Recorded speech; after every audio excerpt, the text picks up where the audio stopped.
the Patriots spent a lot of money yesterday, but it was on the impact moves. Really, were on the defensive side of the ball. Certainly, Morgan Moses is going to start at right tackle. That's great.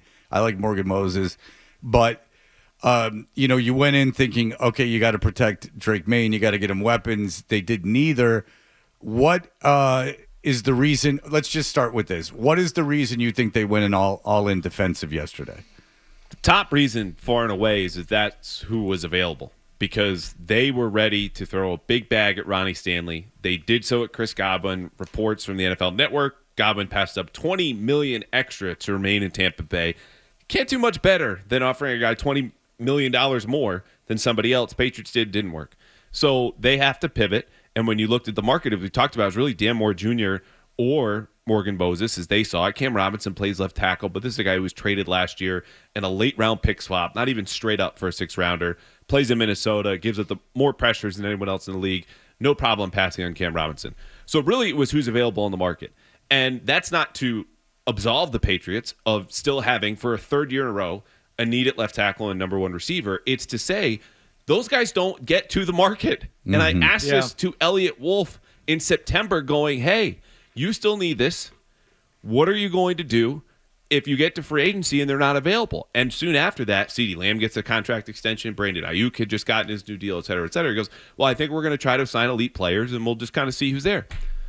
We saw. And so that's why I'd been advocating for a DK Metcalf trade. And it's a little more complicated because, A, he did not want to be here. Confirmed that with someone with the team yesterday. Valley did not. And they had some, serious character concerns. But if we're going to make him the highest paid player in the organization, it's a lot of power. Do we want to give that to him? They didn't know. Well, they didn't get the chance to. But to me, you can't go into the draft now still having to address both. You did that last year. Didn't work out. You got the quarterback. That's great. These are two big, important positions to rely on rookies to deliver in year one. All right, so you were at the Combine. Here we are. It's the draft. First of all, this, as the Patriots have the fourth pick, do you think there's any way Shedeur Sanders goes before the Patriots pick? I don't personally. Yeah, neither do I. But I also trust the opinion, knowing, granted, folks use people like Adam Schefter for favors or leverage. We did the whole Mac Jones is going at number 3 to the 49ers a few years ago, and everyone was saying it. I just said, that doesn't make sense. I don't believe this. He's pretty convinced Shedeur Sanders is going to go that high, and the Patriots will have a shot at Travis Hunter and Abdul Carter. If you're a Patriots fan, that's all you should be rooting for. Okay, so if now that you haven't gotten a left tackle and you haven't gotten a receiver, obviously you take Abdul Carter if he's there. But if Travis Hunter's the guy, is Travis Hunter who you take and play him at receiver because of the talent? And do you think he's a number one receiver, or at that point, is there enough talent at offensive line where you take the best offensive lineman available? So it broke my heart at the Combine to see Will Campbell come in with T-Rex arms in a way that is just historically bad, which I'm sure you guys have talked about. So I'm off the Will Campbell at 4 train. I would take Travis Hunter at this point. Whether he's a number one receiver or not, he's close enough. He's better than Teteroa and McMillan. Like that. You said it. Yeah, I did. Is he better, though? He is better at receiver. He's just, like, the simplest way is also, sounds the stupidest, but you just watch him and go, he's a natural. Like, the flexibility and the ability to decelerate and accelerate at that frame is just unbelievable. Like, this guy was handcrafted to play football and do these things, and his ball skills are better than anyone in the draft at any position. It's not close. He's exceptional. So, yeah, I would take him. Okay, so you're hoping that obviously Shedeur Sanders comes off the board and that you have a chance at Travis Hunter. Say what happens, we think happens, and Shedeur Sanders is not taken by the Cleveland or the Giants, and you're at number 4 and those are off the board. You've already said you don't like Will Campbell. You're not going to be able to trade the pick most likely. What do you take it for? You're stuck at 4. The 2 best players in the draft are off the board. What do you do? So this is tougher now because I think Will Campbell's going to be really good. I just want to draft a tackle knowing he can do it, not be this historical outlier, you wouldn't draft Will Campbell would be. You wouldn't draft a guard. If he's an elite guard, you wouldn't take him at 4. Not at 4, no. What I would do, and I did in my last mock, and this is, we'll see with the next one, is Mason Graham, because he's also regarded as a better player universally by the media big boards I respect, ex-scouts like Daniel Jeremiah, have him as a better player than Will Campbell and a top 5 player in this class. And you go, okay, well, they just loaded up on the D-line. Well, Milton Williams, they're going to ask him to play a lot more, but what's going to power that defensive line is depth and rotation and guys going in and out. So even if Christian Barmore can come back and play, and last I checked, the Patriots don't know if that's true yet. Mason Graham is near the top of my list if I can't trade back, but man, fellas, I would love to move back. There's no the other way guy would be McMillan. I would consider it for. Yeah, there's absolutely no way you're going to be able to trade back. There's no one in this draft that anyone's going to trade up to get. What about the kid, the edge rusher from Georgia, that's supposed to have this like elite athleticism? Javon Walker. Yeah, Javon Walker. Jalen Walker. Yeah. Jalen Walker. Yeah, Sorry, thanks a lot, my fault. John. First your mic breaks, now this. What about Jalen Walker? I like Jalen Walker a lot. He's a guy that in the old scheme where you had linebackers flexing from off ball to on the edge, like he fits the prototype. In the new scheme, he's a little bit light, and it looks like he would have to go, based on his measurables, to play full-time off the ball because he's like 235, maybe 240 pounds. And Harold Landry, for example, is about 15 pounds heavier than that. So I don't think he'll play full-time on the edge, even though that's where he was great. All of his pressure rate stats, the efficiencies are really good. And then you go off ball, well, 235, 240s, bigger than they wanted inside linebacker. Like Robert Spillane is 229. Guys that were chasing Jamie and Sherwood were 216. So I don't know that he's a scheme fit, but in the old defense, absolutely would take him. I think he'll be a really good player. He's kind of a Swiss Army knife up front. Overall, macro, again, to get through free agency, and God forbid the draft, and you don't end up with a clear-cut number one receiver or a left tackle, is there any way to look at this offseason for the Patriots other than a failure? Yes, I think there's room between a home run and a strikeout, right? Like you could argue this is a single or a double because of all of the work they had to do on defense, which, let's be clear, was just as big of a problem. It's not as old of a problem for the Patriots, but they were bottom 5 in defense, fewest sacks in the league. You add Milton Williams, that's a good move. Now, as far as not adding a number one receiver or left tackle, to me, it would be a complete offensive failure and a failure to Drake Maye if you leave the offseason without a left tackle, because you have to protect And to me, him. that's the bigger of the two, and that's why you have to rank it a failure. If you're not going to be able to protect your second-year quarterback, and you could be going down the Mac Jones route again of damaging this kid because you didn't do enough to either A, protect him, or B, give him targets to throw to, sorry, that's a failure. I don't care. I don't care how good you make the defense in the process. If you don't address the two biggest needs on offense, which are directly related to developing this young quarterback, which we give them credit for drafting Drake Maye. That's a huge get. You got a quarterback, but if you don't do the necessary things for him in at the very least year 2, then you have failed. That's a failure. So, Hardy, what grades can your kids come home with that you're pissed about? I mean, anything Below a what? Anything above a B+ is fine. Oh, okay.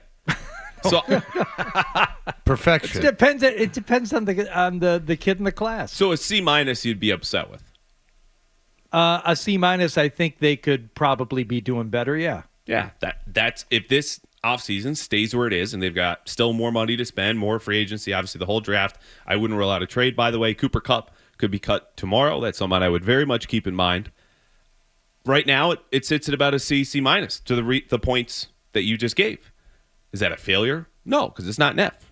That's where I would land on this. All right, hell yeah. I mean, if you bring Cooper Kupp, watch out, world. That offense is going to be humming. What about Kelvin Banks At from least Texas? They would have somebody. Kelvin Banks, super athletic. He's bigger than Will Campbell. By the but way, he's a also- tackle from Texas Outland Trophy winner. Go ahead. He's fallen a little bit, as much as people fall during the draft season. Like, let's be real. All the scouts have their grades in. You're just kind of dotting I's and crossing T's if you're in an actual front office. The point is, there are concerns with him just like Will Campbell and that you might want to move him to guard. Don't love that. I do like, though, the collection of offensive tackles behind him that include Ohio State's Josh Simmons, maybe Josh Connolly from Oregon, that the Patriots, if they wanted to, could trade up from the beginning of the second round into the late first. Banks, though, I don't think will be there. And I'm not wild about in the first place, though. He's a super talented kid. Okay, because that will be interesting. 4, unfortunately, is not a great place to be in this draft, and this is not a good draft. And who knows? What's going to be interesting is Cam Ward, and who takes him at 1. That should be interesting because the Giants are really in a state now. The Giants got nothing. Nothing cooking. And if you're Tennessee, maybe you go, Cam Ward, is he that much of an upgrade from what we have now? Maybe we sit this one out and buy ourselves another year and get into a draft with some actual prospects in it. And that will be – and then because if you're New York, you got to do something or you're getting fired. I mean, they've kept their GM and they've kept their coach. This is going to be interesting. That's the pick that's the most interesting is what the Giants do and if they move up to 1 and if Tennessee allows that. How about them flirting with Aaron Rodgers? I haven't talked to you about that. Yeah, I mean, it's just you're going to get fired. I mean, they're going to get fired. Aaron Rodgers got Holmgren fired. He got McCarthy fired. Mm-hmm. He got Saleh fired, and he will get what's his face fired for the Giants. Dayball fired in the Giants. If they get Aaron Rodgers, you write this down. Dayball will get fired. There is not a chance that he will not get fired. And if Pittsburgh, I'll tell you, if Pittsburgh brings in Aaron Rodgers, there's a chance he's the quarterback that finally gets a coach fired over there. That would be like the walk-off home run for a career, getting Mike Tomlin fired. That would be amazing. It's Arthur Smith and Mike Tomlin get blown out because Aaron Rodgers is going to come in there and he's going to poison everyone. Aaron Rodgers with DK Metcalf and Pickens. Can you imagine that triumvirate running around the building? You know what an accomplishment. Is a culture heat check. Like Mike Tomlin saying, I've been through Antonio Brown, baby. I can take all of this. Now, I agree with you. I look at the Giants flirting with Aaron Rodgers as you were closer than any other franchise to everything that happened within the Jets by proximity. You know this better than anyone else. It's like looking at Vesuvius go off and melt Pompeii and bury it and be like, yeah, we should move over here. That looks like a good time. I would love to see Tomlin and Aaron Rodgers just have a word battle just to see who can say the most words with and have nothing be said. Just talking.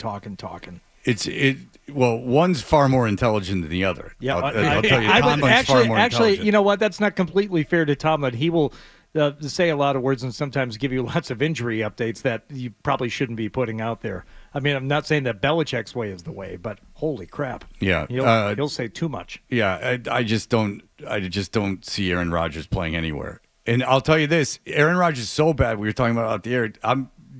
Give me Justin Fields. At least he can move and run. That will be a huge relief. They might win 3 games, but at least they'll have a guy that's not a sitting duck, sitting back there and getting hurt every time that someone touches him. Aaron Rodgers is an effing disaster. And what so good for his legacy to be hanging around waiting to see if someone will take him.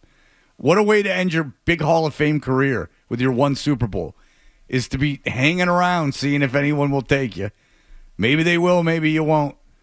And then and if you go to the Giants, good for you. You go to a loser team so you can go lose your last year. He'll get hurt the first game. You watch. If you like that clip, and how could you not? Check out more videos from Toucher and Hardy here. Point slightly up and to the left. For more Patriots analysis and opinion, hit this playlist. Point slightly down and to the left.